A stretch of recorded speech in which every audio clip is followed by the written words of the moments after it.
On December 23rd, at Domio's sports ground in Trieste, local football stars and guests take the field for La Notte delle Stelle,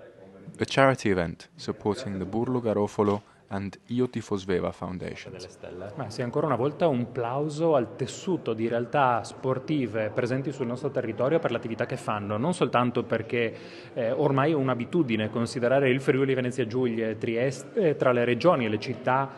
più sportive d'Italia, e quindi questo è solo grazie all'attività delle nostre associazioni sportive, ma perché sempre più spesso quelle realtà sportive si mettono anche a disposizione del sociale e in particolare della beneficenza. Questa, nel giro di pochi giorni, questo mese, avremo due manifestazioni importantissime che hanno come unico scopo quello di far divertirsi, ma fare beneficenza, e in questo caso a favore di Fondazione Burlo e la Fondazione Io Tifo Sveva, due realtà che si occupano di bambini che stanno male, di bambini che soffrono, che hanno bisogno di aiuto, ma soprattutto due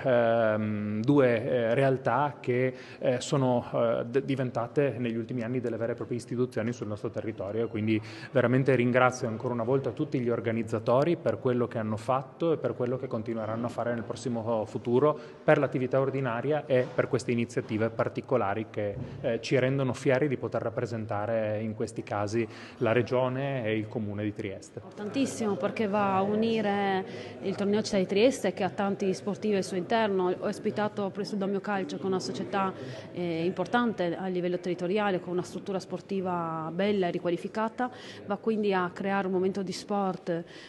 tra i giovani, ma con un occhio d'attenzione alle solidarietà, ai bambini che non stanno bene, ai bambini che soffrono e che sono malati. Quindi si è creata questa rete tra istituzioni, società sportive e soprattutto la Fondazione Burlo Garofalo e Io Tifo Sveva, che sono due fiori ad occhiello della città e che con la loro attività concreta sul territorio cercano di dar sollievo a momenti difficili di tante famiglie. Questo è l'aspetto più bello di Trieste, che riesce a coinvolgere attraverso lo sport anche la solidarietà e l'attenzione ai più deboli, e questo è quello che l'amministrazione comunale deve sposare e collaborare a portare avanti.